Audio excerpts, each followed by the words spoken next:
bakunzi ba radiyo inkingi nongeye kubasuhuza, ni Musabyimana Gaspard uri hano muri studio za radiyo inkingi Buruseli. Tugiye rero kuganira n'abantu b'ingeri zose zitandukanye. Ndi kumwe na Caroline Ndereyehe. Caroline Ndereyehe ni mukomiseri muri ya mpuzamashyaka y'amashyaka atanu yifatanyije ariyo PS Imberakuri, FDI Inkingi, Amahoro People Congress, RNC, hariyo nibagiwe nihe Karo? PDP Imanzi. Hanyuma nkaba ndi kumwe na Ndagijimana Jean Marie Vianney uri hariya mu Bufaransa, nibutse ko Caroline Ndereyehe hari mu Buholandi. Ndagijimana Jean Marie Vianney ari mu Bufaransa, akaba ari mu bintu byitwa société civile n'iya miryango itagira aho ibogamiye, akaba ari vice president w'inama mpuzabikorwa y'iyo société civile nyarwanda. Ndi kumwe kandi na Joseph Matata ufite ikigo giharanira uburenganzira bw'ikiremwamuntu kizwi cyane aricyo bita CLIR, Centre de lutte contre l'impunité et l'injustice au Rwanda. Ndi kumwe kandi na Ismaël Mboniga uri hariya muri Canada. Matata ari mu Bubiligi, Ismaël Mboniga bari muri Canada. Ismaël ashinzwe afite ikigo cyitwa Vepelex, akaba umunyamakuru w'umwuga, akaba akora isesengura rya politiki. Ndi kumwe kandi na Primitive Mukarwego mumenyereye kuri radiyo Inkingi, akunda kutugezaho ibyerekeranye n'imibereho y'abaturage. Mwese rero ndabasuje kuri uyu mugoroba. Buri muntu wese yafata akanya gato agasuhuza bumva radiyo Inkingi. Reka mpere kuri Caroline Ndereyehe. Komera Gaspard, ndasuhuza n'abanyarwanda bumva radiyo Inkingi n'aba bavandimwe bose tugiye gufatanya ikiganiro. Mukomere. Ismaël nawe uri kure ariko usuhuza abantu ba radiyo Inkingi, ibyuma biradufasha. Ndagusuhuje nanjye Gaspard, nsuhuje kandi nabo turi kumwe mu kiganiro. Ndabifuriza iminsi mikuru myiza ya Noheli n'ubunani. Matata nawe ngo haye mikoro.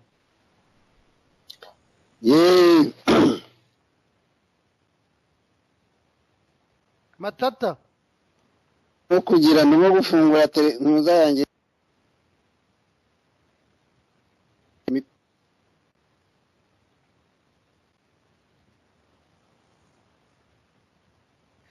Reka dufate Jean Marie Vianney Ndagijimana. Matata ibyuma byaracyabikanika. Ndagijimana ngo haye mikoro nawe wasuhuza bumva radiyo Inkingi. Ndagusuhuje Gaspard, nsuhuje nabo turi kumwe bose muri iki kiganiro.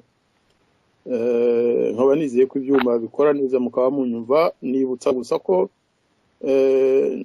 koko ndi vice president wa komite na biro y'inama mpuzabikorwa, nkaba ari nge uri n'umuvugizi wa CCSR ariyo nama mpuzabikorwa ya société civile. Primitive nawe wasuhuza bumva radiyo Inkingi. Ndabashubuje mwese abo turi kumwe muri iki kiganiro n'abumva radiyo Inkingi mwese muraho kandi mugire umugoroba mwiza.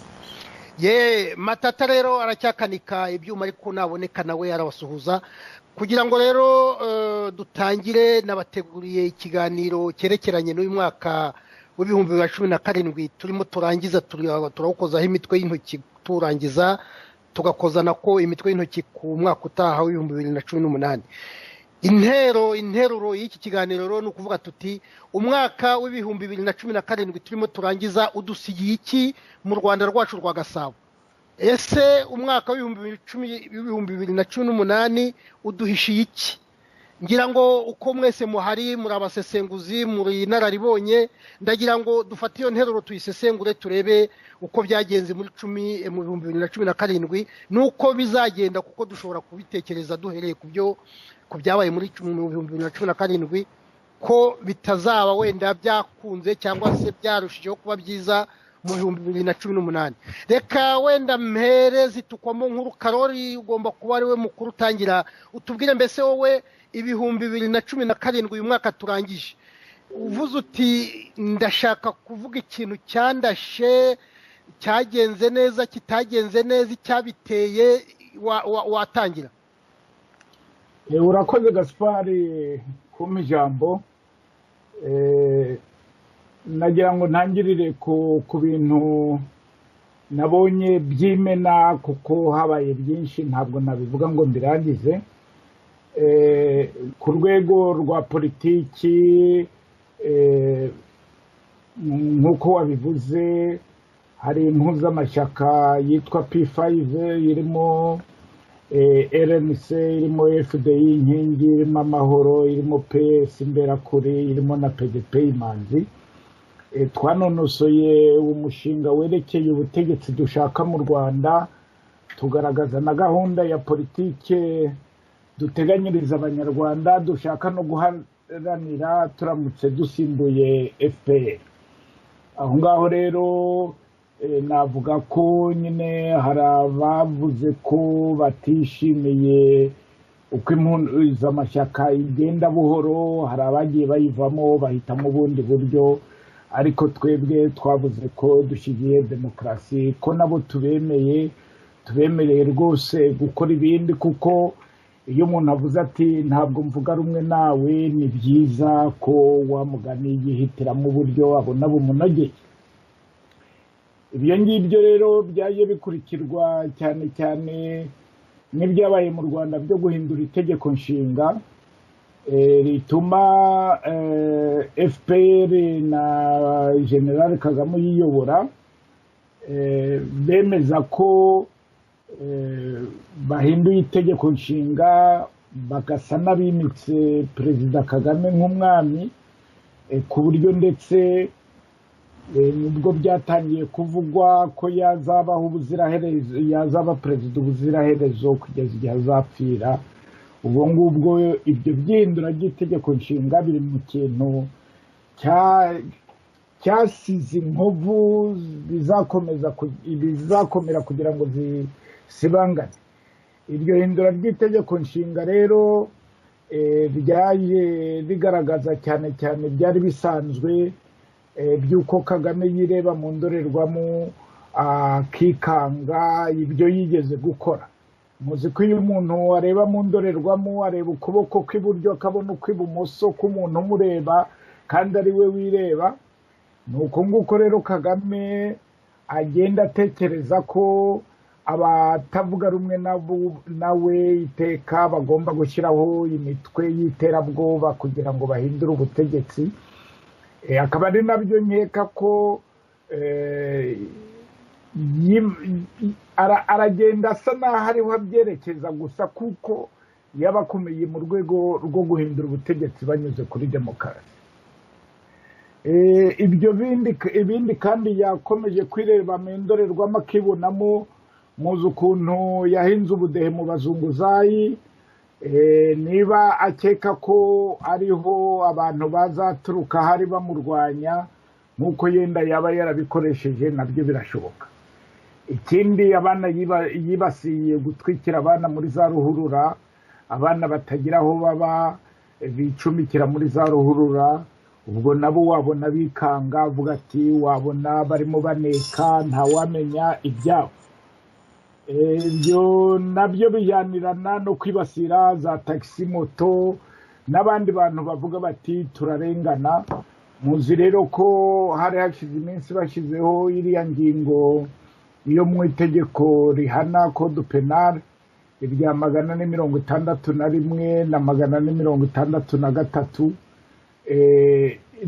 risa naho rikumira umuntu wese wagira icyo ashaka kuvuga, kuko bavuga ko uvuze wese aba ashaka kuvanaho ubutegetsi bwashyizweho bukurikije amategeko yashyizweho nyine na FPR. Birumvikana rero ko ayo mategeko abereyeho kurinda FPR, ntabwo abereyeho kurenganura abanyarwanda. Ririya hindura ry'itegeko nshinga ryazanye n'abandi bashaka kwiyamamaza, barimo Diane Rwigara. Diane Rwigara rero yafunganwe na mama we, yafunganwa na murumuna we ndakeka, babaziza ko bavuga ko hari ibintu baba barakoze bitari byo, ariko mu by'ukuri uwasesengura agasanga ari uko uriya mwana w'umukobwa yatinyutse, ni umutegarugori wa kabiri watinyutse gushaka kuvuga ati ubwo turi mu gihugu kivuga ko cyateje imbere abategarugori, kikaba gishaka ko bakora politike, nshaka kwiyamamariza kuba perezida w'igihugu, ubwo rero ibyo mu gifaransa twita leze majesté, iyo ngo umuntu yigereranyije na Kagame agomba gufungwa. Murabazi n'abandi babijije, harimo nka Niyitegeka, harimo Victoire Ingabire. Urumva rero Diane abaye umutegarugori wa kabiri ufunzwe kubera iyo mpamvu. Nyuma hamwe na Diane basa n'abashatse guca umutwe FDI inkingi mu Rwanda, kuko kugeza ubu mu mashyaka ya P5 yo na PDP Imanzi na PS Imberakuri nizo zari mu Rwanda zisa n'izihakorera, ariko banze kwandika FDI inkingi na PDP Imanzi. Ubwo rero bashaka guca intege abanyarwanda bayoboka FDI, bagira ngo bazizibukira bashe ubwoba, ariko ntabwo bibutse ko Victoire yavuze ati mushyire ubwoba. Ubu ngubu rero ahubwo byatumye abanyarwanda benshi tubona abayoboke benshi mu Rwanda bahagurukiye kujya mu mashyaka ya P5 n'ibya FDI cyane cyane. Ikindi navuga ni cyerekeye gutsinda kwa Victoire presidente wa FDI mu rukiko rwa Afurika rurengera uburenganzira bw'ikiremwamuntu n'abatuye ibyo bihugu. Victoire rero hari ingingo zikomeye yatsindiyeho FPR, nkeka ko ari byiza kuzisubiramo kugira ngo abantu bazumve neza.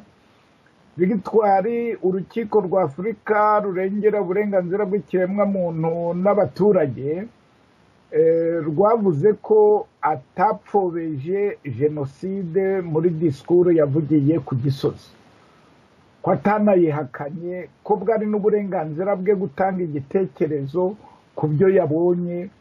Yemeye ko habaye jenoside y'Abatutsi, ariko yibaza abahutu babuze ababo nabo ukuntu bazajya bagenda bibukwa, n'ukuntu bazabona nabo uburenganzira bwo kugira ngo nabo ababo babibuke. Ikindi cya kabiri urwo rukiko rwavuze ni uko muzi ko Victoire yari yarakatiwe anafungirwa ngo yashatse guterura abaturage ngo barwanye ubutegetsi buriho, ari byo bikubiye muri za ngingo navuze haraguru ya 461 na 63. Ahangaha rero urukiko rwavuze ko atari byo, ku bundi mu gihugu kirimo demokarasi bwari uburenganzira bwe kunenga ubutegetsi buhari ashaka gusimbura akavuga ibitagenda. Kuba rero urukiko rwaravuze ko mu gihugu ubundi mu gihugu kigendera kuri demokarasi atagombye gufungwa, nyiramatwi yumva ambera umugabo, bivuga ko nta demokarasi hari. Ikindi ingaruka y'ibyo bintu ni uko urukiko rwavuze ko Victoire nta butabera yabonye, ndetse yananyazwe uburenganzira bwe bwo kugira ngo abamushinjura bashobore kugira ijambo, babuze uburyo abamwunganira, afungirwa akamama. Ibi rero bikaba byari byaranavuzwe na Human Rights Watch na Amnesty ndetse na Parlement yo mu Burayi. Ahangaha nakwibutsa rero ko inteko ishinga amategeko yo mu Rwanda yibasiye abanyaburayi ivuga ngo barabeshya, ngo nuko ngo bagize ngo Ingabire igikoresho cyabo, ngo kandi ngo ko batabona u Rwanda neza. Ahangaha rero birumvikana ko n'inteko ishinga amategeko yo mu Rwanda yahasebeye, kuko kuba yaranditse inabwira inteko ishinga amategeko yo mu Buraya ngo isabe imbabazi ibyo yari yavuze, none urukiko rukaba rwarabyemeje. Bigaragara rwose ko harimo amafuti menshi mu Rwanda. ikindi twavanamo cy'inyigisho ni uko byagaragaye ko kuri supreme yagombaga kurenga urukiko rw'ikirenga rwagomba kurenganura Ingabire rwamuvanye ku myaka 8 rumucira 15 y'igifungo cyane cyane bazanyemo ibyo bintu byo gupfobya jenoside ku Gisozi. Murumva rero ko urukiko rw'ikirenga ari rwo rwagombye kurenganura abantu, ahangaha rwarakamejeje ahubwo ruramuhonyora kurushaho, ku buryo rero kugira ngo umunyarwanda yizere ubutabera mu Rwanda bigoye, kuko inkiko zagombaga kumurenganura ntabwo zikora akazi kazo. Reka ne kurambira yenda ne kubimarirayo rimwe, mvuge gusa ko ingingo ya nyuma ni uko ejo bundi muri uku kwezi, nako ni muri uku kwezi, muzi ko Human Rights Watch yari iherutse gusohora raporo yerekeranye n'ihohoterwa ry'uburenganzira bw'ikiremwamuntu mu Rwanda. Abantu bakorerwa iyicwa rubozo kugira ngo bemere ibyaha batigeze bakora cyangwa bashinja abandi. FPR yari hanukiye iravuga ngo nguriya wiyobora Kenneth Rongo no kubera yuko ayirwanya, ngo ndetse ngo ibyo bavuga ngo barabeshya, bashaka no kugaragaza ko muri iyo raporo byari birimo ari ukubeshya, nubwo Radio France Internationale yagaragaje nabwo uko iyo raporo koko yari mukuri, ko ahubwo FPR yari ishatse gutekinika nk'uko ibimenyereye kugira ngo igaragaze ko ari ukubeshya. Ejo bundi rero urugaga rwa P5 rwerekanye ko ibyo Human Rights Watch yavugaga ari byo.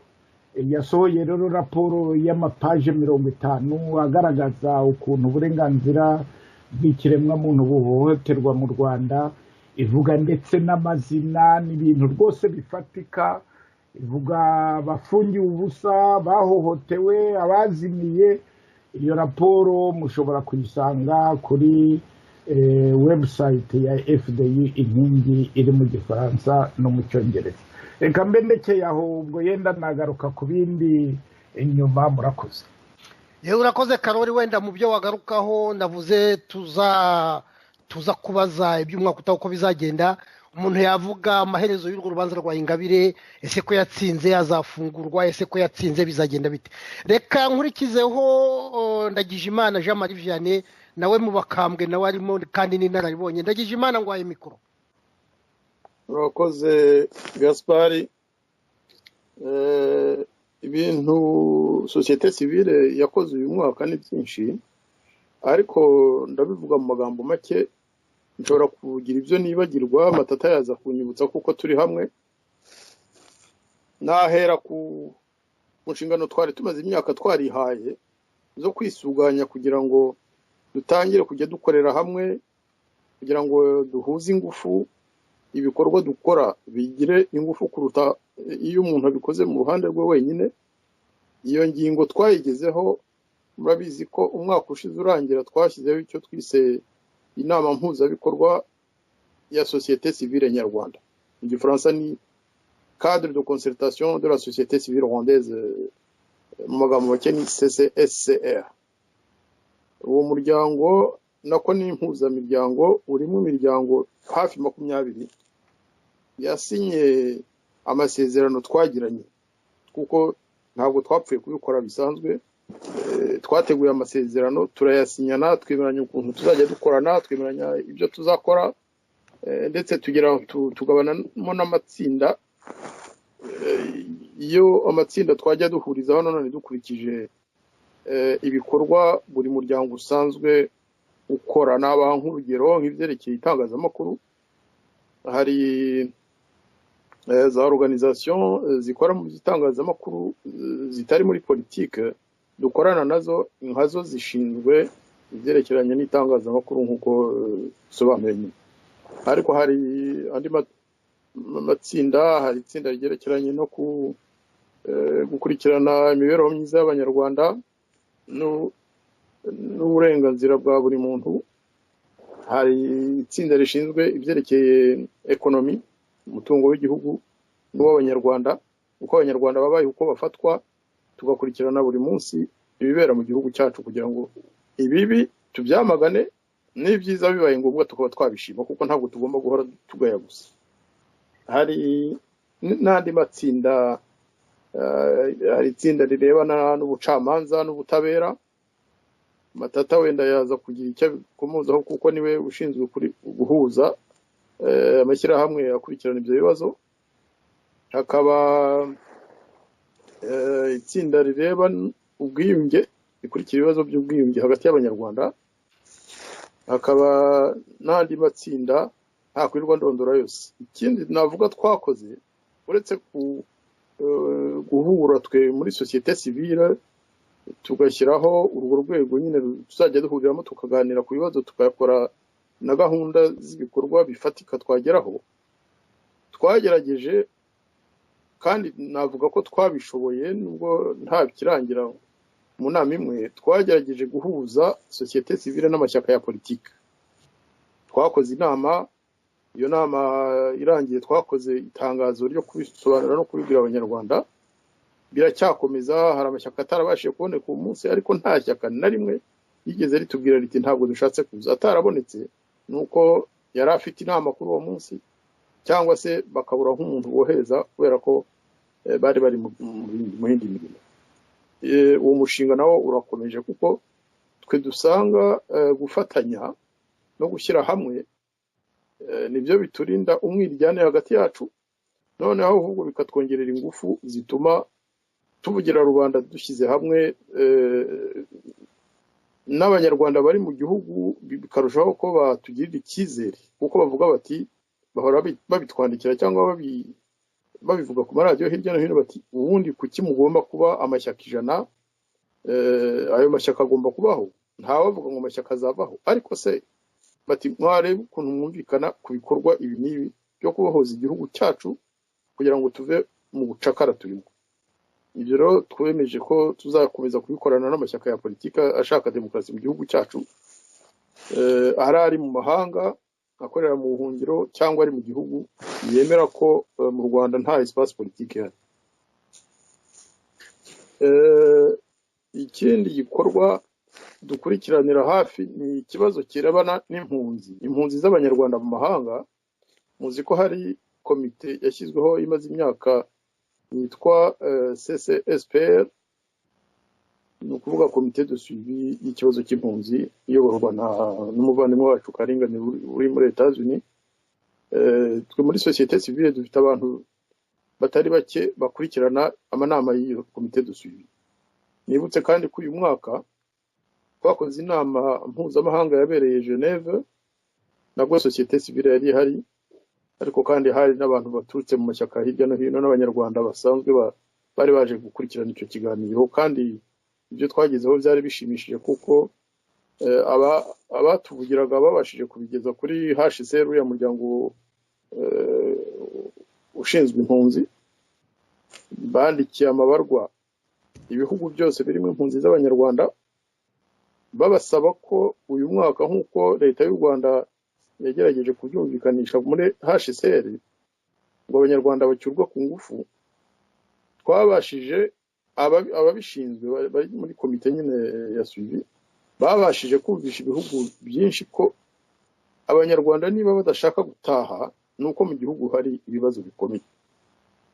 Ibyo nabyo navuga ko ari igikorwa cyiza. Igisigaye twasabye kandi nuko hazabaho inama mpuzamahanga ariyo table ronde kugira ngo ikibazo cy'impunzi kigwe burundu kuko nta munyarwanda wifuza gukomeza kuguma hanze. Turavuga tuti tuzakige leta y'u Rwanda nibyemera nayo izaze amahanga zitabire tubasobanurire ikibazo cyacu noneho turebe ukuntu abanyarwanda bataha mu mahoro no mu cyubahiro badakururwa batari inganzwa muheto. Ikindi nakwishimira societe civile yagizemo uruhari natwe twese nk'abanyarwanda tugomba kukishimira ni za raporo nyinshi zasohotse uyu mwaka. Na mbere zarasohokaga ariko zigasohoka zitavuga kuri kose zikagira ibyo zihisha. nawe uyu mwaka hari imiryango izwi mu byerekeranye no kurengera ikiremwamuntu nka Human Rights Watch, FIDH, CAT n'iriya komite ishinzwe torture yo kureba ukuntu leta zifata abaturage nabi zica urubozo rubanda abaturage abo leta zitishimiye zikabica urubozo. Hari Amnesty International, iyo miryango uko ari ine mwarabibonye uyu mwaka yasohoye za raporo zikaze zivugisha ukuri, bavuga bati ibyo imiryango ya societe civile itubwira, kuko bari dufitanye za partenariat n'ibyo natwe twiboneye mu gihugu muri za nkete twakozeyo, nibyo bakavuga bati hari abantu bicwa, hari abantu bazimizwa, hari abantu bafungwa nta mpamvu n'ibindi byose mwasomye muri ziriya raporo. N'ubwa mbere nabonye iriya miryango yose isohorera rimwe za raporo kandi zivuga bimwe atari ugukoperana n'uko zose zakoze nkete mu gihugu. Ibyo ngibyo rwose twabyishimira nka societe civile, ariko n'abanyarwanda bose bifuza ko mu gihugu cyacu leta yubahiriza ikiremwamuntu. Ikindi navuga nanone nkaba ndarangije, turaza gukomeza nyuma. Nanone ni mu rwego rw'itangazamakuru. Itangazamakuru mwabonye naryo ko ryahinduye imvugo, cyane cyane itangazamakuru mpuzamahanga, itangazamakuru ry'ibihugu cyane cyane biriya bisanzwe bifasha FPR.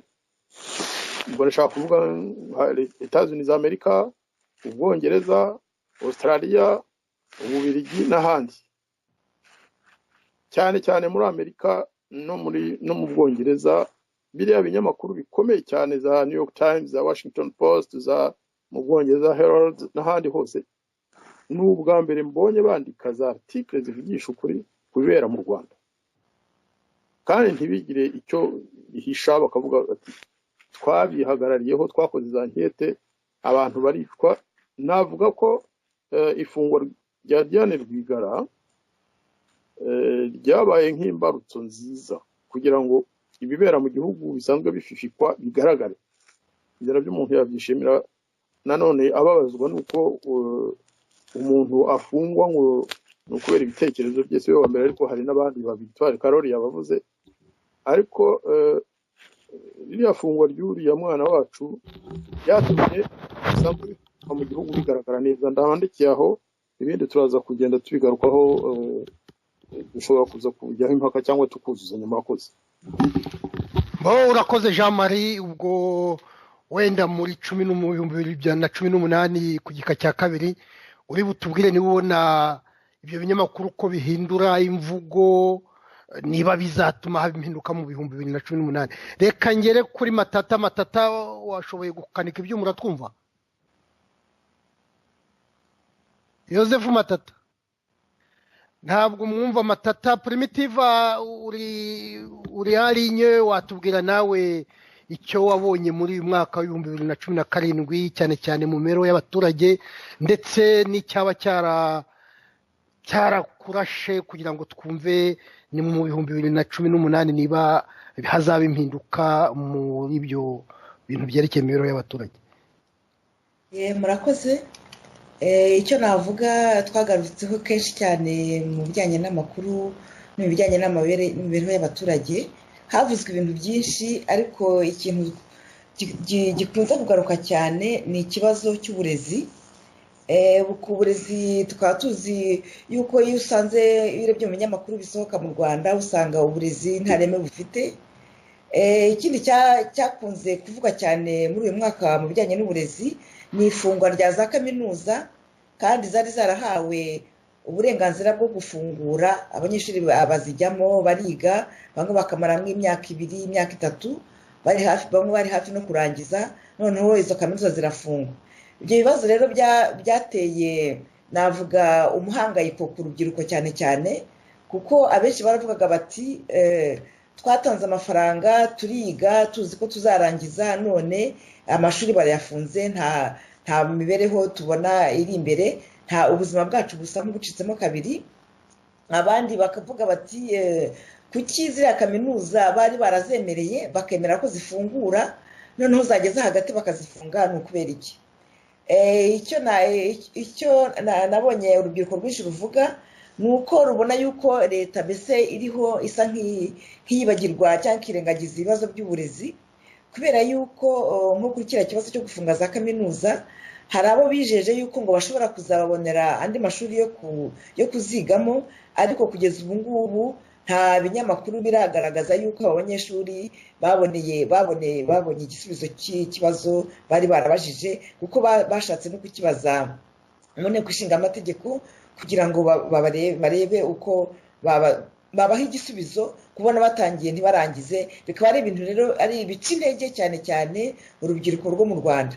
Ikindi cyavuzwe cyane mu bijyanye n'uburezi ni ibintu byateye ubu ngubu mu Rwanda ko abana benshi bagiye batwara inda, bikaba byaravuzweho cyane mu turere twose two mu Rwanda, mbese ushobora kugera ku bana bageze nko ku 16,000, kuko usanga muri buri karere nka buri cyumweru bavuga bati habaruwe abagera ku 2,000 mu karere ka Nyabihu, habaruwe abagera ku 2,000 mu karere ka Rusizi, mbese mu turere twose usanga ari ikibazo, kikaba nacyo ari ikibazo gikomereye cyane urubyiruko, kuko bariya abana bakiri batoya nabo bagikenewe kurera kandi nta bushobozi bafite bwo kurera abo bana baba babyaye.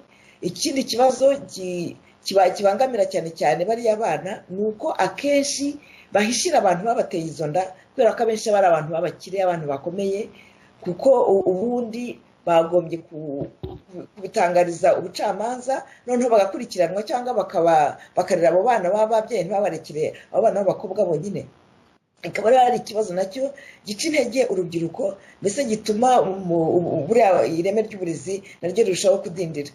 Ikindi cyagaragaye navuga mu burezi ni uko abana b'inzererezi bakibaho. Ndumva Karoli yabikomojeho avuga bamwe batwikiye muri za ruhurura, nubwo u Rwanda rusa nk'urwipfuka mu maso rukavuga ngo rwakemuye kiriya kibazo cy'abana b'inzererezi, ariko buri cyumweru dusanga ko ibinyamakuru bidutangariza yuko hakiri mu turere twinshi tw'u Rwanda abana b'inzererezi, kandi nk'uko dukunze kubivuga ikintu gitera bariya abana kuzerera ni ubukene. Iyo bafite icyo barya iwabo ntabwo bahata amashuri cyangwa ngo bajye kuzerera. Ikindi navuga mu bijyanye n'imibereho y'abaturage ni ikibazo cy'amasambu, nacyo cyavuzweho cyane. Amasambu leta ifata bakayashyiramo nk'ibikorwa by'amajyambere ni byiza, ariko ibikorwa by'amajyambere ntabwo bigomba guca hejuru y'uburenganzira bw'abaturage, ndetse ngo ibikorwa by'amajyambere bijye no gushonjesha abaturage, ahubwo byari bikwiye gufasha abaturage gutera imbere, mbese bakishimira n'ibyo bikorwa, kuko nk'abaturage benshi bagiye bavuga bati ntabwo ibikorwa by'amajyambere iyo baje bakabiduturaho bagadutwarira amasambu batabanje kutugisha inama ngo natwe twumve ko ibyo bintu bidufitiye akamaro, ntacyo bitumarira, kubera yuko ari ibintu biba bikozwe mu gitugu, kuko n'abaturage bagera aho bakabivuga.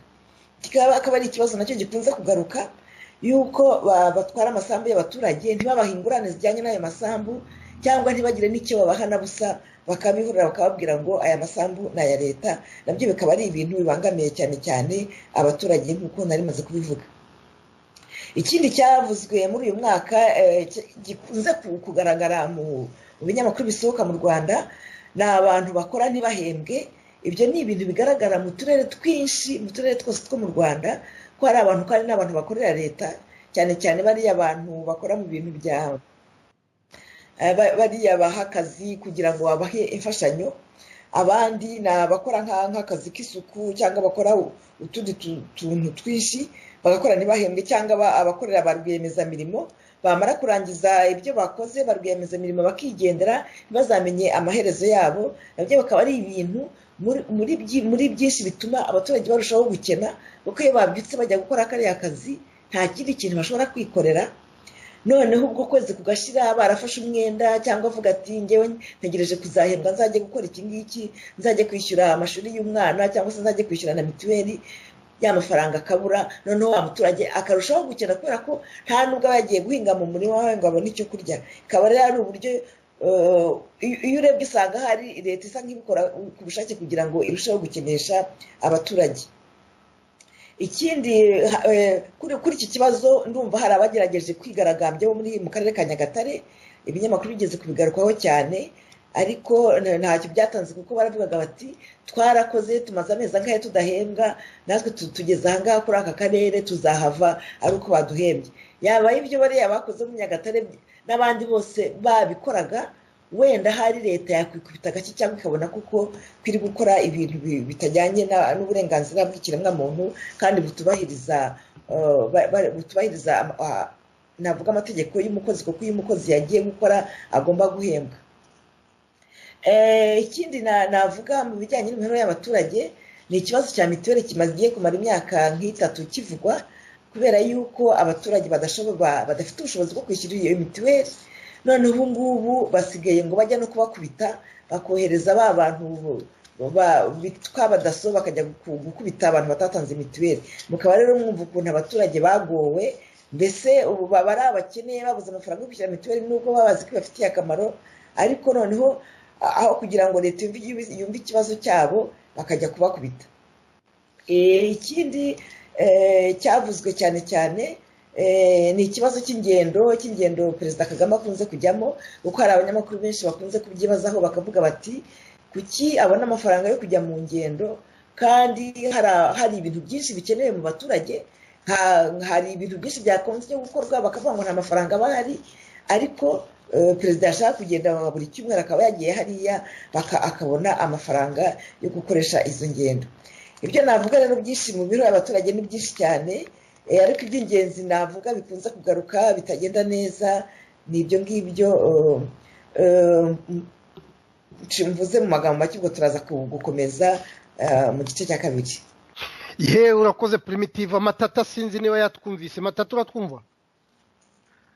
Reka Ismael watubwira nawe mu isesengura wakoze uyu mwaka urangiye icyakurashe icyo unenga icyo wavuga cyakorwa ugereranije n'icyo turi bugereho ku giheka cya kabiri umwaka utaha. Urakoze cyane Gaspard. Isesengura ryacu muri VPLX ryibanze ku bintu byabaye mu Rwanda muri uyu mwaka. Bagenzi banjye babikomojeho bimwe ariko reka mfate akanya mvuge kuri ibi bikurikira. Hari ikintu kirebana n'amatora yabaye mu Rwanda yagize Perezida Kagame umwami, hakaba hari na biriya by'imanza zo kwa Rwigara n'abamambure ba FDU inkingi, hakaba hari na raporo ya Human Rights Watch ngira ngo hari abantu babivuzeho abambanzirije babivuzeho, hakaba n'iki kibazo cy'amakimbirane, ikintu gisa n'amakimbirane avugwa hagati y'u Rwanda na Uganda, hakaba n'ikindi kibazo kirebana n'abimukira bo muri Afurika bahindutse ibicuruzwa. Muri rusange yenda sinzi niba ndi bubone umwanya uhagije wo kubivuga Gaspard. Bivunagure no kubivunagura. Twebwe mu masesengura yacu dukunze gukora ikintu amasesengura dukora kuri politike nyarwanda dukunze kugaragaza ikintu cya pessimisme. No kuvuga ko nta cyizere dukunze kubona mu mikorere y'abanyapolitike ahanini, tukabona mbese nta garanti hari ejo hazaza dufite. Muzasanga rero amasesengura dukora ari ikintu cya challenge duha abanyapolitike, ikintu kimeze nk'umukoro kugira ngo barebe uburyo bahindura mbese imikorere idatanga umusaruro. Ubwo rero ni nkaho ndiseguye muri make ku bintu birebana rero n'itorwa rya Kagame. Nta byinshi dukwiye kurivugaho kuko ubundi nta matora aba muri systeme y'igisuti. Igisuti ni systeme ya fascisme. Tuvuga ngo mbese niba nta opposition idashobora kugira ikihindura kuri gahunda za FPR, ngo ivuge itaye amatora ntituyemera, kandi yo cyangwa se kavuga ite aya matora ntagomba no kuba, bitari muri bya bindi by'amatangazo yo kuri internet, ahubwo bikaba byagaragarira nko mu myigaragambyo atari iriya y'i Buruseli gusa, ahubwo ari imyigaragambyo y'i Kigali. Icyo gihe mumenye ko nta opposition muri make tuba dufite. Primitive hari ahantu akomojeho mu kanya avuga ati abaturage bo muri Nyagatare ngira ngo nibo yavuze ati barambuwe noneho bafata icyemezo cyo kuguma cyo kujya ku karere bakahaguma mpaka babahaye utwabo bakoreye ati yiba n'abandi bose bahohoterwaga bakajya bagira courage guhaguruka bakajya gusaba ibyabo.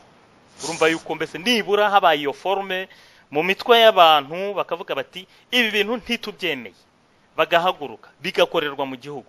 Icyo gihe rwose byagira icyo bihindura. Icyo rero tubona twebwe nuko ubona abantu bakora politiki ari nk'ibintu by'inzozi, basa naho bagendera ku masengesho n'ibyifuzo bimwe bita les vœux pieux. Mbese mbona iyo nitegereje mbona nge nk'abakora opposition muri iki gihe ari abantu bagenda bahungura umukungugu aho FPR yanyuze. Numva ngo barakishakisha n'abantu bafite ambition ariko ntibaramenya icyo bisaba kugira ngo babe opposition nyayo. Ubwo ikintu kirebana rero n'amatora, kwirwa umuntu atinda ngo ku matora ya Kagame no guta umwanya ntacyo bimaze. Reka njye ku kintu kirebana na ziriya manza za Diane, urubanza rwa Victoire, imanza z'abantu bo muri FDI. Bwana André Karore ngira ngo yabisobanuye, atanga n'ingero nyinshi ko mu Rwanda nta demokarasi ihari. Zino ni imanza za politiki. Izi ni imanza za politiki, nta kuvuga ngo ibyaha ngo kanakaregwa n'ibiki. Mwumvise yuko perezida ajya hari agafata diskuru hanyuma akavuga ati uriya abazungu bashatse gukoresha buriya ni bariya bose afunze bose avuga yuko bakoreshwa n'abazungu, noneho ati ngewe ndagenda nkabafunga, ati babandi babashutse bakahita bigira mu byabo, ati bakabibagirwa. Izi ni imanza za politiki. Ubwo rero nkuko Musendenderehe yabivuze, nta demokarasi dushobora kubariza mu Rwanda. Icyo kintu nagishimye ko yakivuze gutyo. Nuba ngo ikibazo aho gikomereye rero usanga ari ku myumvire n'uburemere abantu baha situation iri mu gihugu. Bamwe ugasanga bashaka gutekereza yuko bishoboka kugenda bagahindura ibyo bintu kandi bazi inkuta zihari. Ntushobora guhindura systeme mu by'ukuri utayiha uburemere ikomeye, uburemere ifite. Ubwo rero nari ndimo kuvuga yuko udashobora guhindura systeme utayisobanukiwe neza. Hari nk'abantu bakomeje kwibeshya ko mu Rwanda hari igitugu, mbese bya bindi bita dictature. Bakibwira ko bashobora gukuzaho icyo gitugu, kugikuzaho inzira za demokarasi. Nobage mbyitegereje nsanga abo bantu bashobora gutegereza kugeza Yesu agarutse, kuko bibeshya kuri system. Mu by'ukuri turi mu bihugu tuzimo demokarasi, amatora araba, ariko sinzi niba mwemera yuko naho haba igitugu. Igitugu ni nk'iki ngiki cya Donald Trump, cyangwa se uriya Emmanuel Macron, cyangwa se hano muri Canada witwa Justin Trudeau. Aba ni abanyagitugu kubera ko n'abantu bashobora no kuzavaho binyuze mu bintu by'imyigaragambyo y'abene gihugu. Hano iyo systeme babona itabashimishije ari cyo gitugu nyine, barahaguruka bakuzura imihanda bakandika za petition kuri internet bakajya impaka mu nteko ishinga amategeko, ubwo rurangiza ikaba amatora. Icyo gihe bakabirukanya umutegetsi wari uriho, uwo nguwo niwe bitaga umunyagitugu, kubyo yakoraga batabyemera bitabashimishije. Reba Trump, muzaba mureba bariya bazahinduka rubanda ejo bundi, ariko bazakomeza banubahirwe yuko bategetse icyo gihugu muri kariya kanya k'intizo bahawe.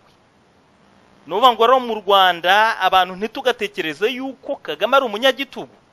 Igitugu ntago cyica, ntago gisogota abantu, ntago gifunga abantu akandoyi, ntago kinigisha abantu imigozi. Igitugu gishyiraho systeme, noneho hari abantu baba batayishimiye bakavuga bati twebwe tuzahangana nawe, ariko bakavuga ati tuguhaye igihe iki n'iki uzatubona tuzahanganira mu matora. Icyo ni igitugu. Naho demokarasi ni systeme ikoreshwa nyine, ubutegetsi bw'umuturage. Igitugu cy'umuturage kiraza kigakuraho igitugu cy'umutegetsi wegize akaraha kajyahe. Ibyo ngibyo bishoboka mu bihugu nka Amerika, Canada, France. Aho ngaho ngira ngo tujye twumvikana, abantu bamenye gukoresha amagambo banasobanukirwe system. Kagame yumvise mu mwisi umunyagitugu arishima. Hari igihe François Munyabagisha no muntu dukorana amasesengura yigeze kubwira Serge Ndayizere ku radita aho kati tugize amahirwe Kagame yaba umunyagitugu. Yakoraga reference kuri ibingibi, kuri izi systeme za hano, ibi bitugu byo muri Canada, byo muri France, byo muri Amerika. Ariko sisimaye kuvuga ko ari ugutaruka Kagame, none wamwita iki kuvuze ko tutamwita Kagame arengeje kuba umunyagitugu, ni umunyagisuti. Igisuti muri rusange ni ikintu gisogota, niko navuga ngo kiraturubika. Iyo kigize impuhwe, igisuti iyo kigize impuhwe gishyira abantu muri gereza. Urumva niko kantu kaba kariga, kuko abandi bose aba yarabishe, yarajugunye muri za rwego.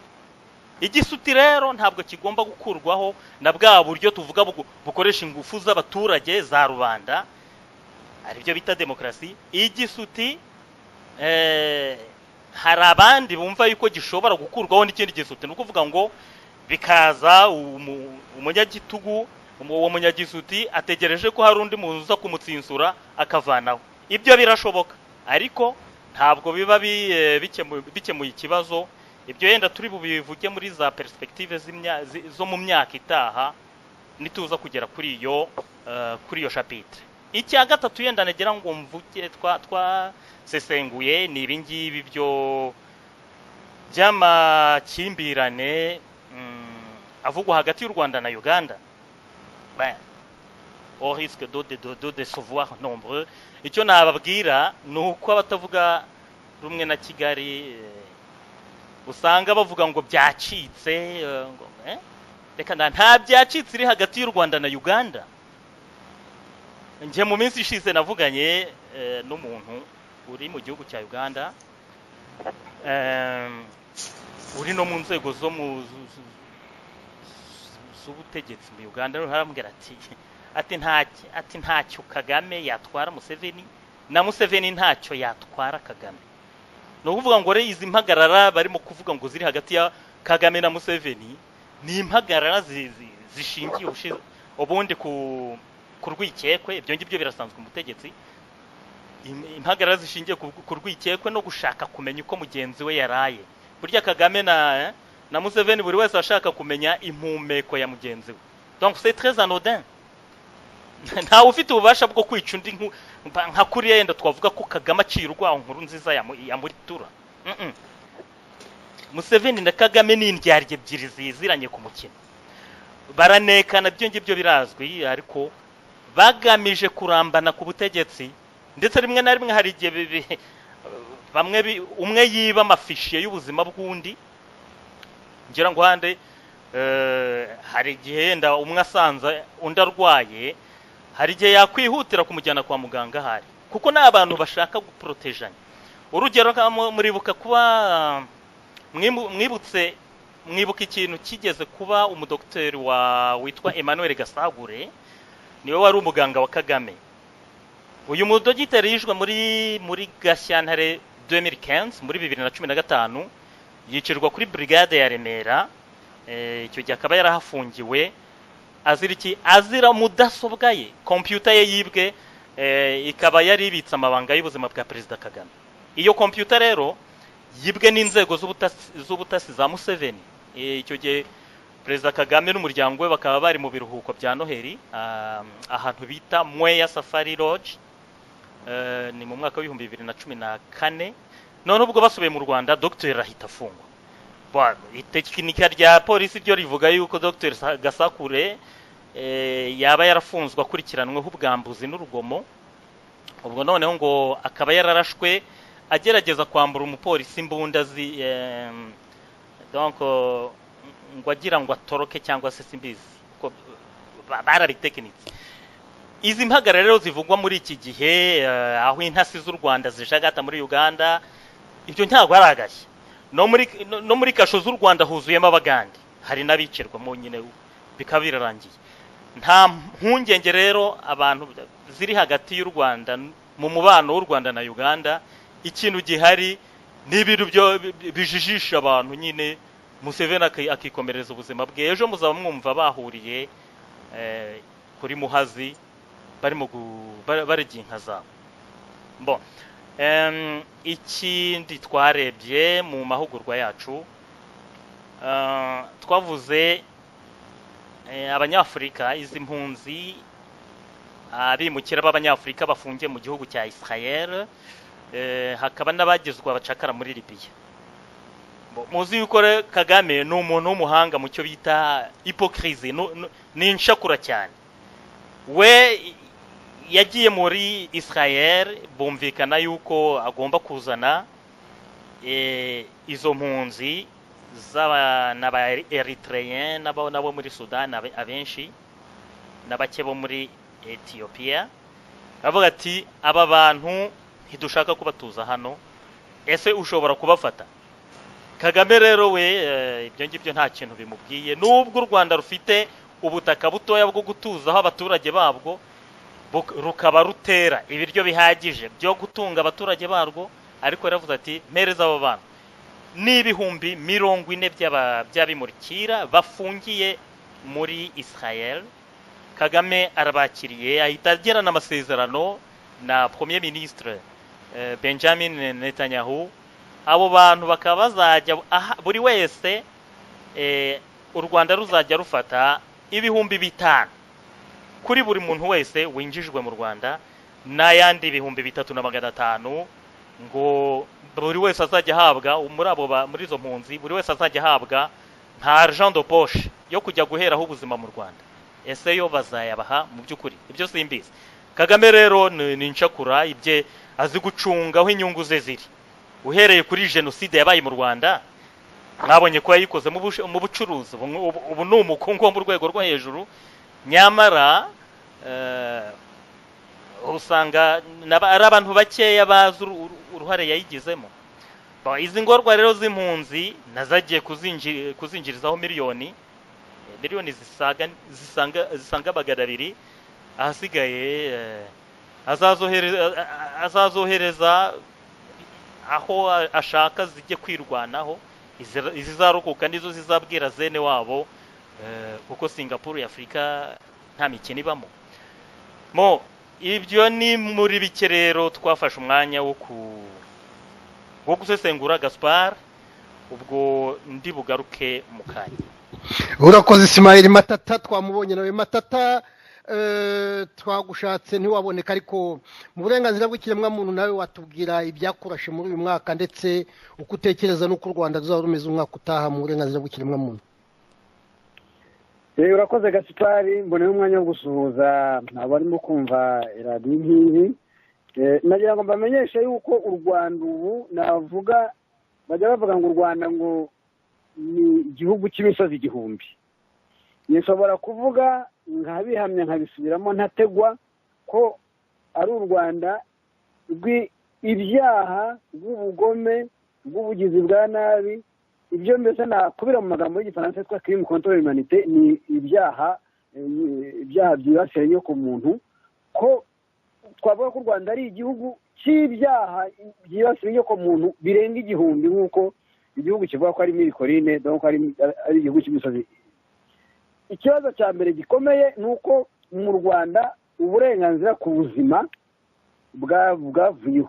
Nta tegeko na rimwe ryabukuyeho, ariko ubutegetsi bwitwara nk'aho umunyarwanda ashobora kwicwa igihe ashakiye, ku buryo mu intambara kabiri y'isi irangiye bashyizeho nibura ubwoko 11 bw'ibihugu nako bw'ibyaha byibasiye ku muntu, byo bita crime contre l'humanité mu Gifaransa.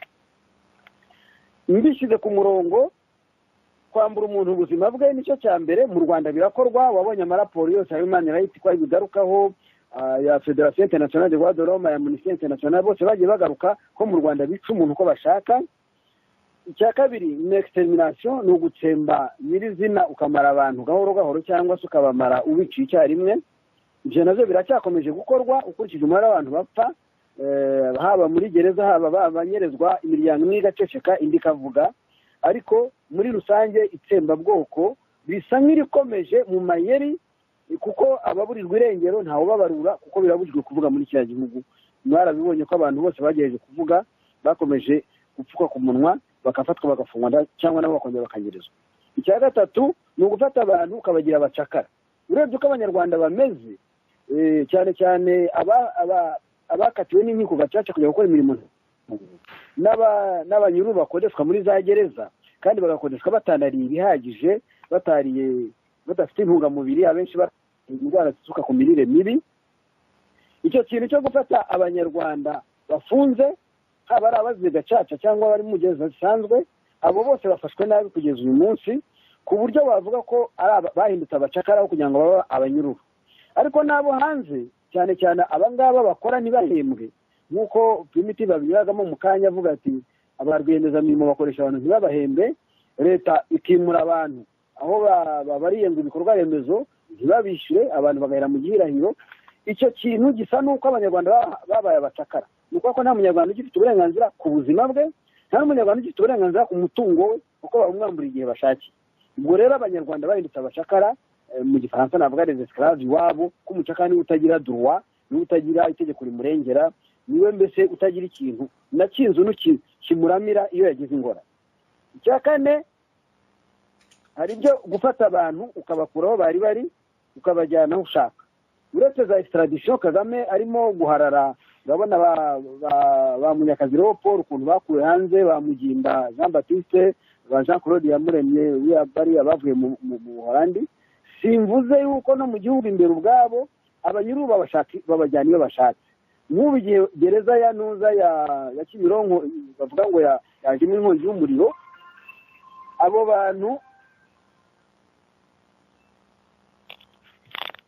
bantu bose nta na rimwe ubumenyi iyo babimuriye, imiryango yabo yakomeje bashakishira heba, ku buryo navuga ko ari za transfer force, ari uburyo bwo kudeporta abantu udashoboye kumvikana nabo cyangwa ngo ubajyane aho imiryango yabo iherereye. Ibyo nabyo byarabaye mu Rwanda muri uyu mwaka n'umwaka ushize dayo. Hanyuma cya kane, gufata abantu ukabafungira igihe ushakiye, ukabafunga mu buryo batakatiwe n'inkiko, ugafata umuntu akitaba kuri burigade ukagenda ukamuherana akaba iyo ngiyo, bene wabo bakabirwa n'aho afungiye hariho bakazenguruka bakamuburira irengero bakarira bakihanagura. Ibyo bintu byo gufunga abantu babafungiye ahantu hazwi cyangwa hatazwi nabyo byarabaye. Wabonye cyane cyane nka bamwe mu bayoboke ba FDU ko bafungiye ahantu hatazwi. Iyo rero nacyo ni icyaha contre l'humanité, ni icyaha nacyo kibasiye inyoko muntu. Ubundi ibyo byaha byose ntibisaza, ni ukuvuga ko uwagikoze arakurikiranwa kugeza igihe azitabira Imana. Hanyuma hari icya gatandatu ni iyicarubozo. Iyicarubozo mu Rwanda byahindutse mode de gouvernance. Ni ukuvuga ko abaturage batari muri gereza barakubitwa, bagakubitwa n'abarokari defense n'abadasugiye bashakiye, inkeragutabara zirakubita abantu bose mu Rwanda, apfa kuba ari umutegetsi, meya, gitifu, abo bose baraza bagakubita abaturage, ku buryo iryo terabwoba rirahari. Ibyo yicarubozo umuturage wari wese ashobora gukubitwa akavunagurwa. Abazunguzayi bacuruza mu mujyi mwabonye ko bagiye bakubita bamwe bakicwa. Ubu ngubu basa n'ibyabaciye mu mujyi, wenda ndabigarukaho mu kanya. Ariko ikibabaje cyane ni uko mu gihugu cyacu iyicarubozo ryahindutse nk'aho ari igaburo, ari amafunguro bageneye umunyarwanda ku manywa n'ijoro igihe cyose bashakiye. Iryo yicarubozo rero rijyanye no gukubita abaturage igihe bashakiye, ariko no kutoteza abanyururu bari muri za gereza. Abanyururu bari muri za gereza bakoreshwa iterabwoba, navuga morali rijyanye n'amagambo, iterabwoba verbal ryo kubabwira ko bazabarasa. Nko muri iyi nama yabaye tariki 21 z'ukwezi kwa 11 mu mwaka wa 2017 muri gereza ya Mpanga, aho komiseri Thomas Mpezamihigo yagiye muri gereza akajya kubwira ko abaturage bose yuko abafungiye muri gereza, babwira ati abantu bose ndabazi hano kandi urutonde ndarufite, igikurikiyeho ngiye kujya mbarasa ku manywa y'ihangu kandi nta nkurikije. Ibi ngibi kubona bivugwa n'umupolisi ushinzwe umutekano w'abaturage yagiye muri gereza, agiyanywe n'ibibazo binyuranye, harimo wenda na cya kindi cya nta muhanga watorotse n'abagenzi be babiri bari. kugenda ugafata abaturage basigaye nta cyaha barimo gusa ari uko wafunze ukajya kuvuga ko uzaba barasa ko ufite urutonde rwabo. Ubwo ni ukuvuga ko hakorwa urutonde rw'abantu batifuzwa cyangwa abantu bangwa na diregiteri wa gereza, abo bantu bose bakajya ku rutonde rw'iyicarubozo.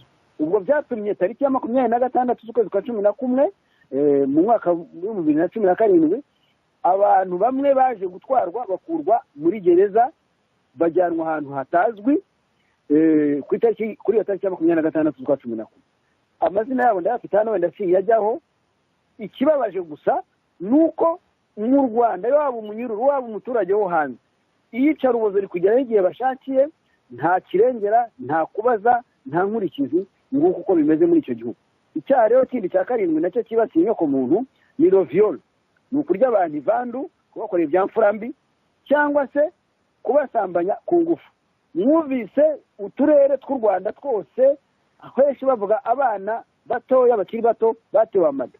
Ni uko bakaba batera amada basa nkaho navuga bamwe babashukisha wenda ko bashonje bakennye, ariko harimo n'abazana igitsure cyo kuvuga ati ngende umutegetsi wa mukobwa we tugomba kubonana, cyangwa se baba bagiye kwaka amaserivisi nabo iruswa y'igitsina igahinduka navuga ihinduka viol, kuko niba umuntu aje kwaka serivisi yo kugira ngo yimuhe kandi abyemererwa n'amategeko, ugahita uvuga uti ngwino nzabanze ngusohokane, noneho muri uryo sohokana niho baterana amada, niho batera n'indwara nazo zijyanye n'ubusambanyi za sida n'imitezi n'ibindi. Ibyo rero nabyo birahaba mu Rwanda, kikaba ari kimwe nyine navuga muri ibyo byaha 11 byibasiye ku muntu byabaye karande mu Rwanda. Hari ibyo gufata abantu la sterilisation forcée, ugafata abantu ukababwira ngo nibagende bajye kwikatisha. Nako kwikatisha no gusirama ngo abantu nibagende bajye gufunga urubyaro, bajye gufunga umuyoboro, ibyo bise vasectomy, sinabona uko mbivuga mu Kinyarwanda. Ibyo bintu byo kugenda bagacurura uzana amasohoro y'umugabo ku buryo atazongera kubyara, kandi abana yabyaye akaba ari abana bashobora kwicwa n'inzara, bashobora kwicwa n'imibereho mibi n'imirire mibi, cyane cyane icyo bita mu gifaransa malnutrition. Ibyo bintu ni ukuvuga ko abo baturage uko bizagenda kose nabo bazicwa, bashobora no kuzapfa, n'abana babyaye mbere yo kwifungisha nabo bashobora kuzababura babareba bazize iyo mibereho mibi, inzara n'uburwayi bundi n'ubukene buhari. Sematata, kuvuga ko ari ugutaruka iyo politiki yo gukona abagabo iracyariho mu Rwanda cyangwa barihagaritse? Nzi ko imiryango mpuzamahanga yari yavuze ko ari ibintu bimeze nka eugénisme, nka bire Hitler yakoraga ashaka kugira ngo ubwoko budakomeza gusubira bugasagamba. Ngira ngo bari barabiretse, baracyabikomeza? Biracyakomeza nubwo bitagisakuza cyane, barabikomeza kuko ubu ikibazo bafite ni icyo kumaraho abantu. Haba n'ibyo ndi buvuge mu kanya byo gufata abantu ukabimura ukabicisha inzara, ntubaha amafaranga, ugakomeza ukabarereba ukababeshya, ugahera nko muri 2009 ubeshya abantu ngo bazimuka, noneho kuva mu 2009 ubu turi mu 2017 birangiye, ejo ni 2018, abantu bakamara imyaka 9 mu gihirahiro warabambuye amasambu yabo batagishobora guhingamo, batagishobora kugira icyo bakora, bari aho ngaho utarabahaye ingurane ngo bajye gushaka ukundi birwanaho. Ibyo byose ni ibintu primitive yabikomeje. Ikibazo rero gihari gikomeye mu Rwanda nuko ibi byaha byose byibasira inyoko muntu, ibyo bita crime contre l'humanité, byose urebye uko bifite ubwoko 14, donc les 11 catégories de crime contre l'humanité, byose birakorwa mu Rwanda. Ubwo nanijye kugera ku cya 8 ni ugufata umuntu ukamutoteza umuhoye ubwoko bwe, umuhoye groupe ethnique, umuhoye idini rye.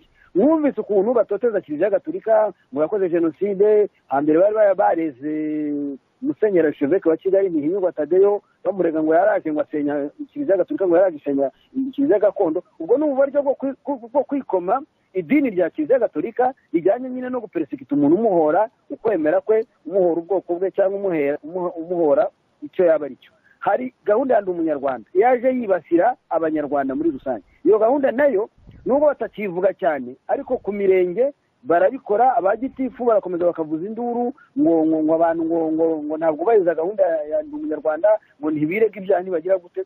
Icyo gitutu kiracyahari, kirakorwa butita, ntibakibikorera nuza kubera ko babonye barakwishyiraho mu mpera z'umwaka wa 2020 gahunda ya Ndi Umunyarwanda twese twahise tuyamagana no mu gihugu imbere abantu barayama.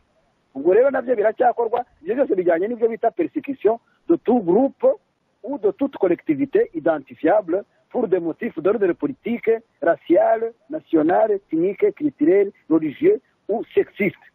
Ibintu by'abatinganyi mu Rwanda numvise bavuga ngo barimo kubyihanganira, ariko ibyo byose ivangura rirahari biturutse ku bantu bose. Fata abakene, abazunguzayi, ufate n'abana b'abamayibo, kubahiga ukabatwikira mu miferege, ugafata abazunguzayi ukababuza uburyo, kandi abazunguzayi ni abantu b'abakene. Ibyo kuvuga ngo bacuruza mu kajagari se gute ko umuntu yemerewe kugenda mu gihugu cye, ko bataba batanditse mu muhanda ngo bavuge ngo bagiye. Ni ibintu by'urugomo byo gushaka kugira ngo bafate abakene babigizeho ngo hatazagira umuntu usura u Rwanda, abo ba mukerarugendo batazajya babona abo bakene ko barimo kwirwanaho bagashakisha. Ariko nagira ngo mbabwire ko nk'ingaruka ku kibazo cy'abazunguzayi zimaze kugaragara. Abantu bari bafite amazu bakodesha mu mujyi wa Kigali bahindukiraga bakishyura Rwanda Revenue, donc bakabona imisoro Rwanda Revenue ifata.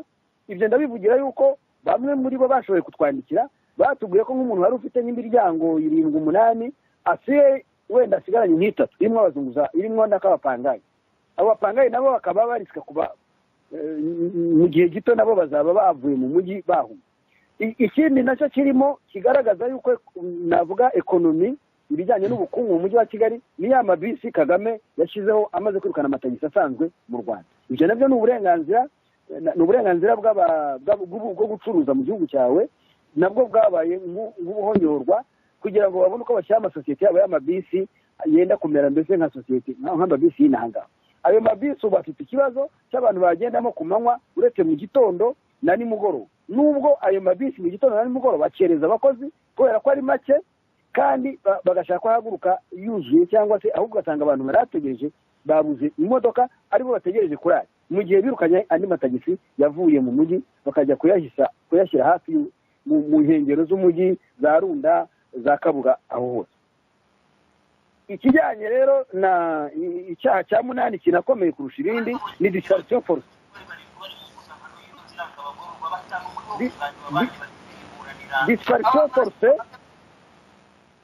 Disparition force ni ukuvuga inyerezwa ry'abantu.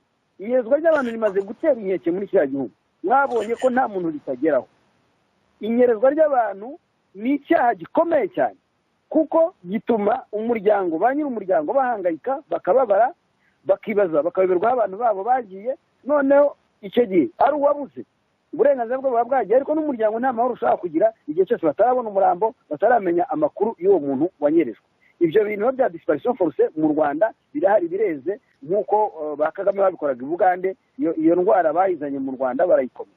Icyaha cya 10 uvunagure ndavunaguye. Icyaha cya 10 les actes de ségrégation, nk'uko nari maze kubivuga mu kanya, muri cadre institutionnalisé. Ibyo ngibyo bafata domination d'un groupe. Nk'ubu mu Rwanda urebye abayobozi bose henshi mu nzego zose usanga ari ubwoko bumwe bw'abatutsi. Ibyo nabyo ni segregation ihari, ikintu kimeze nka apartheid. Icyaha cya 11 icyo ni cyo ngiye kurangirizaho muri ibi byaha, muri izi kategori z'ibyaha control humanité, donc ibyaha byibasiye ku muntu. Icya 11 ni ugukubita abantu, ni ukufata abantu ukabafata nabi, ni ugufata abantu baba ari mu giturage cyangwa bazanye ibintu byabo mu masoko, bakuye ibirayi byabo bagira ngo babigurishe, ukagenda ukabafata ukabafunga, kandi ntawe ujya gufunga adakubiswe. Umuntu yahinze imyaka ye arayigurisha kubera ko ashonje, ko afite ikibazo. Ibyo bintu bakabibambura, kandi bakabibambura mu buryo babakubita kugira ngo abaturage babatere ubwoba. Kuko ikibazo cya torture mu Rwanda iyo bagikora, ntabwo bagikora bavuga wenda ngo barashaka kugira ngo ubabwize ukuri, ubone icyo bita mu Gifaransa les aveux, donc ubone usobanura uko ibintu byagenze, ahubwo babikora kugira ngo abaturage barusheho kugira ubwoba, kuko nta muntu n'umwe udatinya inkoni, cyane cyane ko inkotanyi iyo zikubise abantu zirabavunagura, uwo zikubise ntiyongera no kugira icyo yimarira. Numva wenda ndangirije ku bijyanye n'ibyaha bigera kuri 11 byibasiye inyoko muntu. Dusanze byose mu Rwanda babikora, ku buryo twavuga ko icyo gihugu cy'u Rwanda ari igihugu twakwitwa ko ari igihugu gifite ibyaha nyoko muntu birenga 1000 bikorwa muri ako karere bikorwa mu gihugu cyacu kandi amategeko ntashobora kurengera abaturage. Ibyo birababaje cyane. Urakoze Yozefu, reka tumaze kuvuga isaha hafi n'iminota 8, reka dufate igika cya kabiri. Mu gika cya kabiri buri muntu aravuga iminota 2. Iki gika cya kabiri rero no kugira ngo turebe ese mama uyu mwaka ugiye kuza w'ibihumbi 2018 dushobora kwizera ko ibyo bintu byose mwavuze ikirere kirimo gikeyuka ku buryo umunyarwanda ashobora kuvuga ati mu bihumbi 2018 nzarya ndyame ntareba haze ntakebaguza. Reka twongere duhere kuri Karoli Ndereye. Urakoze Gaspard. Biragoye muri politiki cyakora twe ntabwo tujya dukora gahunda ngo y'umwaka umwe ejo bundi arega mu 2018 ni mu kwezi kumwe. Icyakora icyo twe twiyemeje ni uko muri uyu mwaka w'ibihumbi 2018 tugomba gutera intambwe nk'uko Mbonigaba yabivuze. Biragaragara ko kuvuga ngo tuzarwanya inkundura ya demokarasi gusa nta mwanya usigaye wo kubikoreramo. Abantu rero bagomba kwicara bagatekereza bakavuga batese ubundi buryo bwakoreshwa n'ubuhe, twabigenza gute kugira ngo ibintu bihindukire, kuko biragaragara ko FPR na Kagame nta wundi muntu bazemerera kujya kubasimbura ku butegetsi binyuze muri demokarasi. Abantu rero bagomba kureba uko bagomba kubigenza. Akaba ari nayo mpamvu nishimiye na kiriya gitekerezo Ndagijimana yavuze, kuko abantu ubu ngubu ikintu kigomba kubashishikaza ni ukureba ukuntu buriya butegetsi bwa FPR bwavaho. Gusa igikunda guhangayikisha ari nacyo muri P5 twiga, turavuga tuti ese abantu aho ntibazavuga ngo n'ubundi ngo muzaza ngo mube nkabo. Aho ngaho rero niryo pfundo P5 yiyemeje kuzapfundura muri uyu mwaka wa 2018.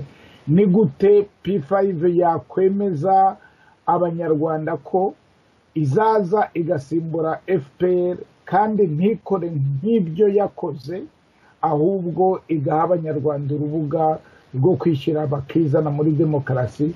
Umuntu agatungwa n'utwe, umuturage akagira umurima we agahinga ikintu ashaka, umunyeshuri akiga mu ishuri ashaka.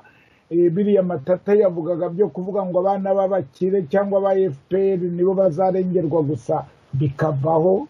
Kiliziya Gatolika ikishyira ikizana ntitotezwe ngo kuko iri mu bantu batangiye kuvuga ko abantu bose bareshya, bigatuma hazinga impinduka ya demokarasi n'ubwivumbure bw'abaturage mu Rwanda.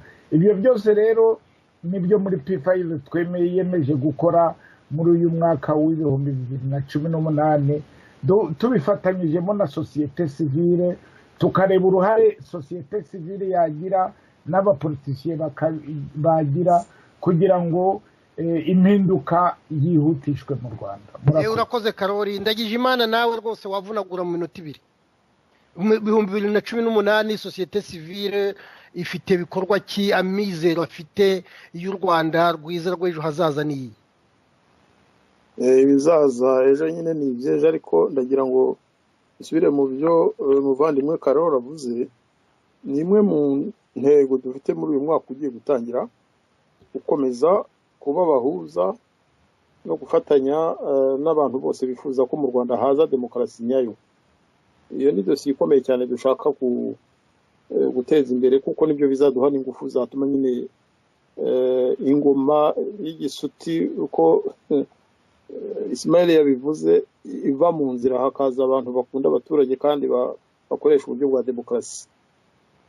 Indi porogaramu dufite umwaka utaha nubwo tutigeze tutayikomeza, niyo twise inkundura y'ukuri, yo kuzavuga ukuri ku byabaye byose mu gihugu cyacu, tukabiganiraho noneho tukavanamo ikintu kimeze nka mapping igaragaza ibitarigeze bigaragazwa. Ni ukuvuga amadosiye yose ahishe, za raporo zagiye zihishirwa, za raporo babujije gusohoka, izasohotse bakazimiga, uyu mwaka utaha tuzazishyiraho ingufu by'umwihariko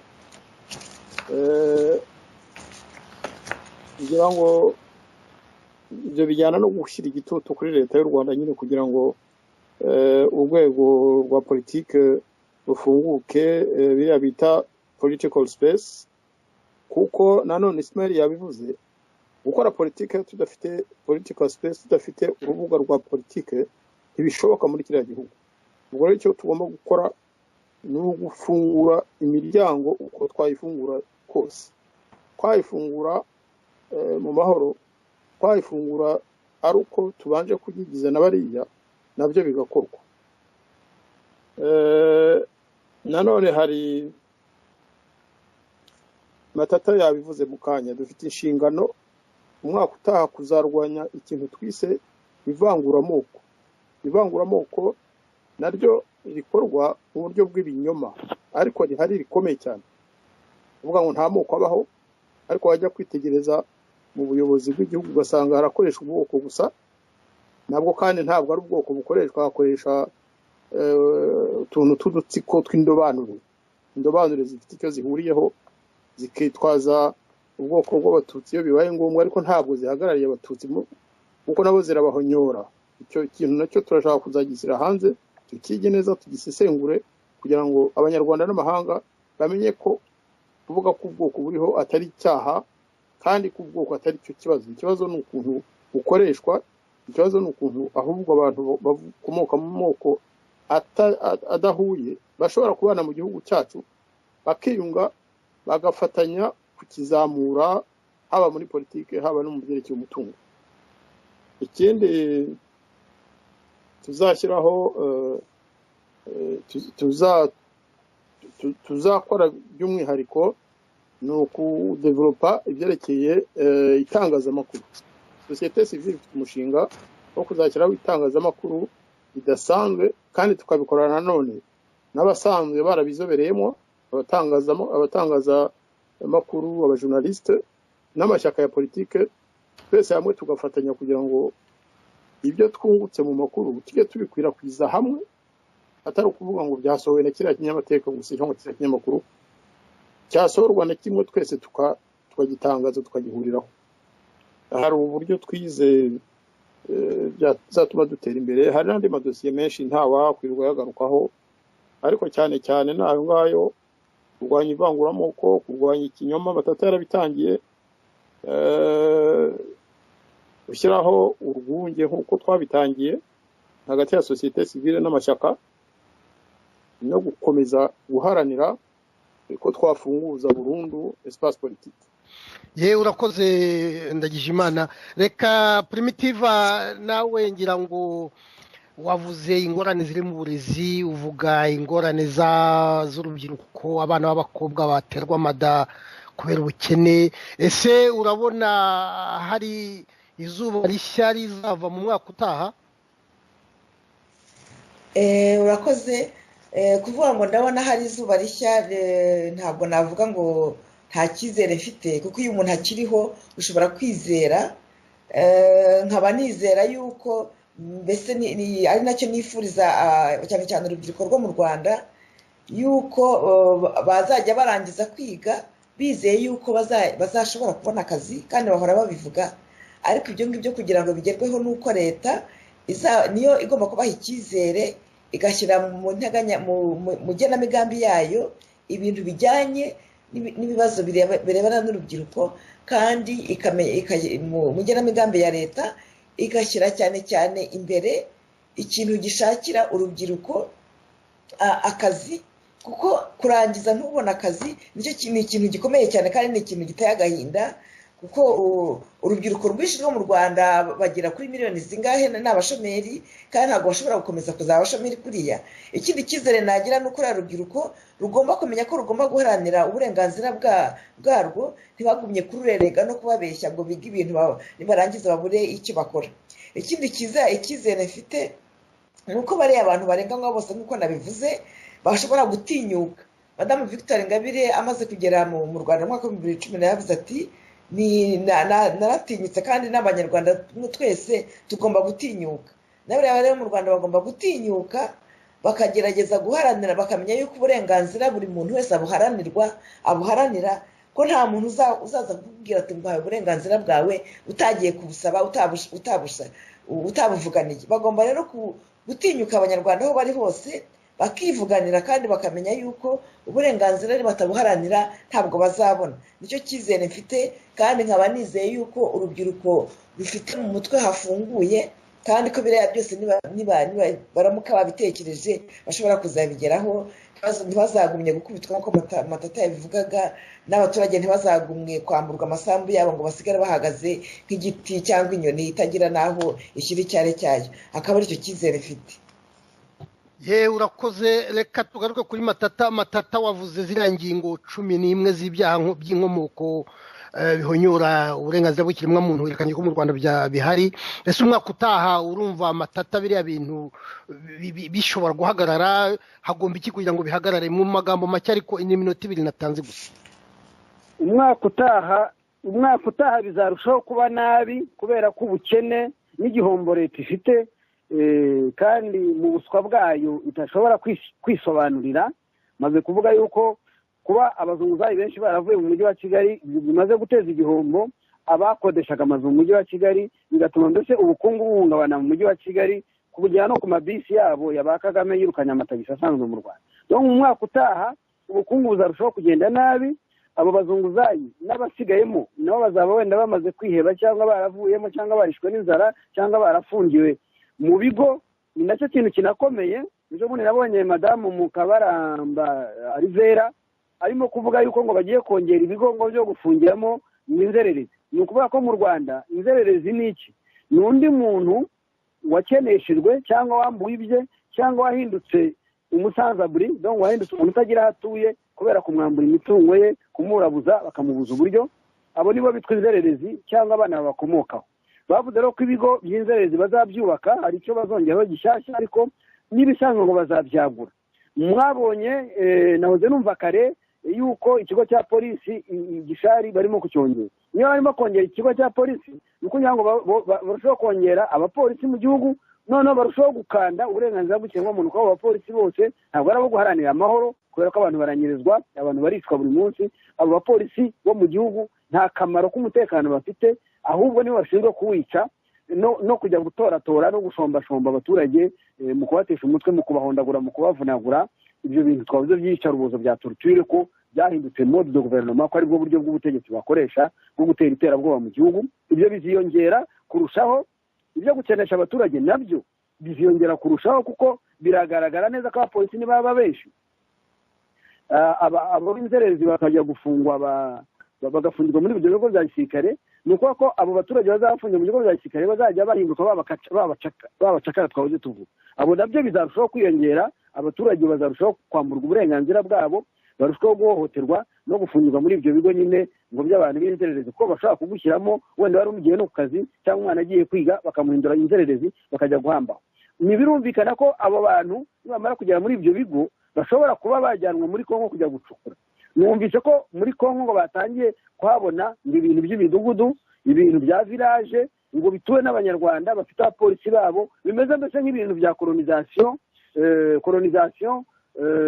byo kujya gufata ingwate igihugu kindi, ugafata amateritwari ukayagira yawe, bimeze nka colonisation z'abayahudi bakora muri Palestine.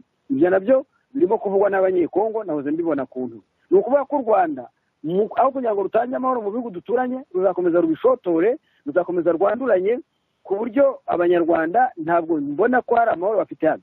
Abanyerondo nabo bashinzwe mu mutekano w'u Rwanda, ko buri rugo baruca amafaranga y'umutekano. Abanyerondo ntacyo bamaze, kuko ahantu henshi hari barica, baherutse kwica umuntu hano ku Gitega kandi abanyerondo bahari. Baherutse gutera abantu amabuye hejuru y'inzu, nabibonaga hano kuri interineti, kandi bagatera amabuye abanyerondo nabo bari muri iyo karitsiye. Umuntu akibaza niba aribo batera amabuye hejuru y'amazu. Ni ukuvuga ko abo banyerondo ni uburyo bwo kunyunyuza amafaranga mu baturage. Irondo ntacyo rimariye umutekano, naho abapolisi barunda bakaba ari benshi, ntacyo bamariye umutekano mu Rwanda. Ibyo rero bizakomeza byanduranye. Ibijyanye na ba